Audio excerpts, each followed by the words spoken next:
Bien, bonjour à tous et à toutes. J'ai le plaisir de te retrouver pour ce nouveau podcast où je vais te parler maintenant du harcèlement.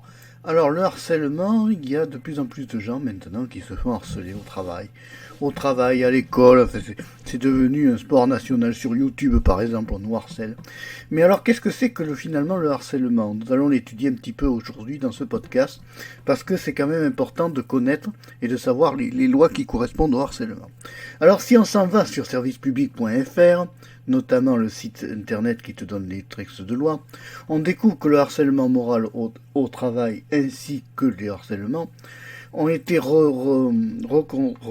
remodélisés. La loi a été revue en 26 novembre 2018. Le harcèlement moral est un délit. Il entraîne la dégradation des conditions de travail. Il est puni dans le secteur privé comme dans le secteur public. La loi organise la protection des salariés et des agents publics et des stagiaires. Alors là, on demande à voir comment la loi nous protège à nous quand on est même créateur de contenu. Là, on demande à voir. Alors, harcèlement moral se manifeste par des agissements malveillants répétés, remarques désobligeances, intimidations, insultes. Ces agissements entraînent une forte dégradation des conditions de travail de la victime et peuvent porter atteinte à ses droits et sa dignité, altérer sa santé physique ou mentale ou compromettre son avenir professionnel. Si vous êtes victime, tous, d'harcèlement moral, vous pouvez bénéficier de la protection de la loi, que vous soyez salarié, stagiaire ou apprenti. Ces agissements sont interdits même en l'absence de lien hiérarchique entre vous et les auteurs des faits. Le problème de ces interdits-là, c'est que ils sont dits dans la loi, mais le problème c'est l'application de l'interdit, si tu veux. C'est-à-dire qu'on peut interdire par exemple le harcèlement au travail, sur YouTube et tout ça, mais le problème que interdire c'est une chose, mais est-ce qu'on arrive à vraiment un acte d'interdiction réelle, c'est-à-dire celui qui va empêcher la personne de harceler ou punir la personne qui va harceler? Et bien là, il y a beaucoup de travail à faire par rapport à cela, parce que on est encore entre la loi et l'application de la loi, on a encore beaucoup, même un monde qui nous sépare. Alors si on voit que la partie prévention, dans ce texte de loi, on nous dit que l'employeur a l'obligation de prendre toutes les mesures nécessaires en vue de prévenir le harcèlement moral. Alors si c'est valable pour un employeur, c'est valable aussi pour YouTube, puisque YouTube est pas l'employeur, puisqu'il ne paie pas. YouTube ne paie pas le créateur de contenu, il faut être honnête.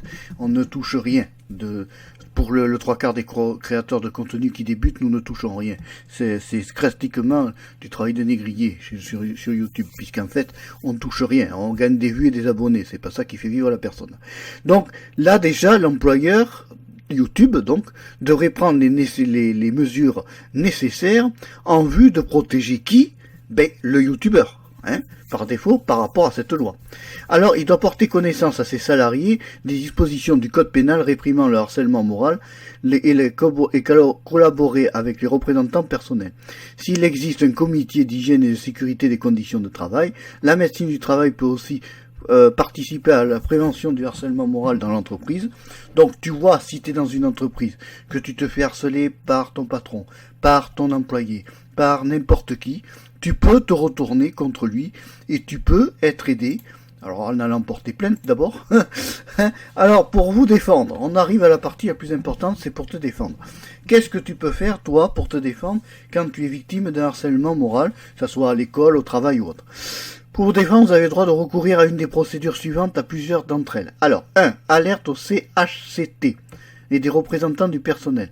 En cas de harcèlement moral, vous pouvez prévenir les représentants du personnel, donc les représentants du personnel de ton entreprise, qui pourront vous aider à toutes les démarches, à la condition qu'ils soient à l'écoute. Le CHCT, s'il existe, dispose d'un droit d'alerte qui permet de prévenir l'employeur de tout harcèlement moral. Alors évidemment, c'est valable si c'est un employé, mais si c'est l'employeur, il est déjà au courant qu'il harcèle.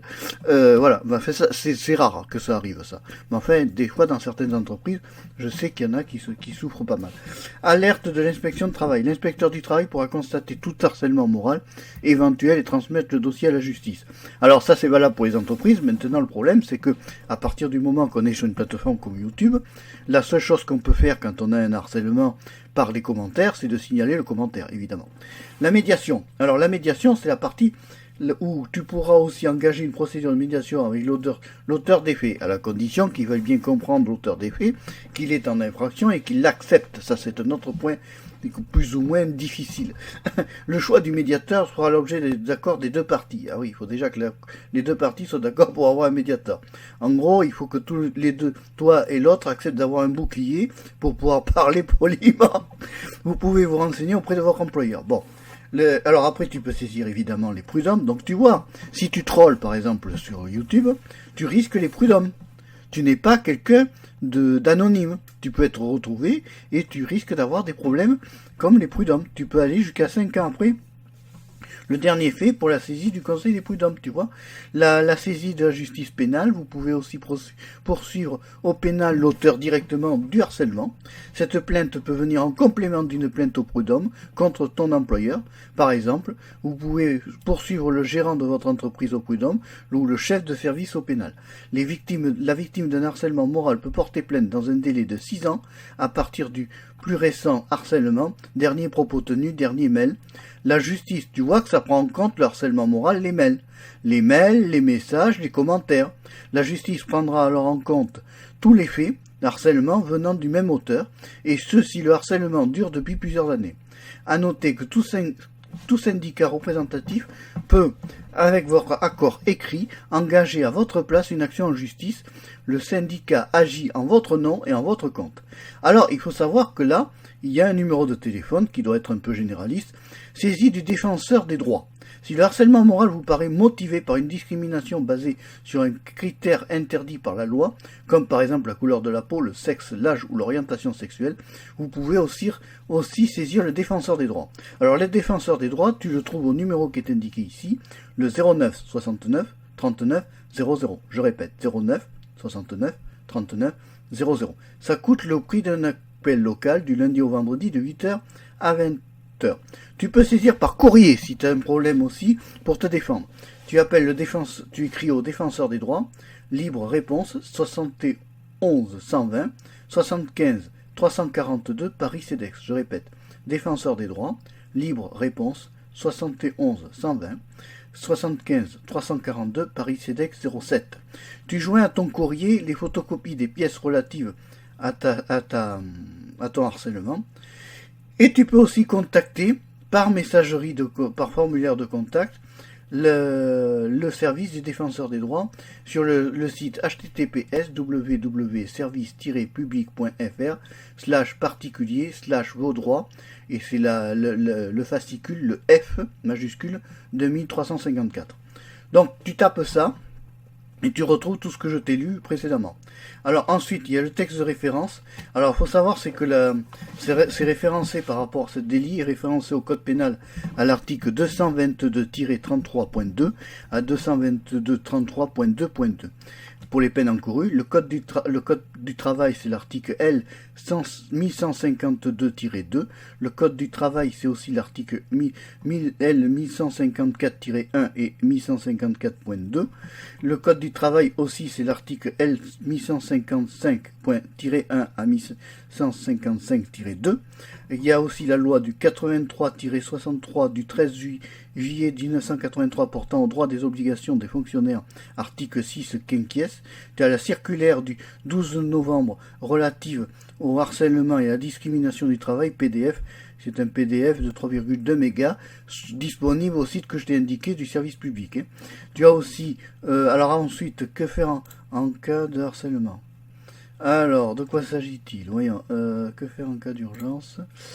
Qu'est-ce qu'ils disent là? Le harcèlement et la répétition de propos, oui, mais ça on l'a déjà vu. Donc, en tout état de cause, tu sais que il faut savoir, c'est que tu peux contacter aussi la police, au secours au 17, et tu peux contacter le numéro d'urgence européen au 112. Ça veut dire que ce n'est vraiment pas quelque chose à prendre à la légère, c'est quelque chose qui est quand même important. Il faut toujours alerter la police et la gendarmerie, et tu dois porter plainte. Pour toute victime, doit porter plainte dans les jours qui suivent. Si l'auteur est inconnu, vous pourrez porter plainte contre X. Voilà, pour le dossier du harcèlement. Mais évidemment, celui qui harcèle encourt 1 an de prison et 15 000 € d'amende. Ça, il faut le savoir. S'il est fait ont été commis avec une seule de ces conditions aggravantes. Alors, les faits ont été commis une personne vulnérable due à son âge, une maladie, une infirmité, une déficience physique ou un état de grossesse est apparente connu de l'auteur. Les faits ont été commis dans ce cas-là. Il y a 2 ans de prison et 30 000 euros d'amende. Si les faits ont été commis avec 3 ou plus des circonstances aggravantes, alors ça s'aggrave évidemment, on passe à 3 ans et 45 000 euros d'amende. Donc tu vois que il y a aussi un numéro d'aide aux victimes qui est le 116 006 qui est gratuit. Et tu as aussi Violence Femmes Info au 39 79. Voilà. Là, on a fait le tour de ce qui existe, le harcèlement. On a vu qu'est-ce qu'était le harcèlement et comment s'en défendre. Alors, toujours est-il que ça ne va pas empêcher, évidemment, les foutus harceleurs de continuer à s'épanouir dans la bêtise.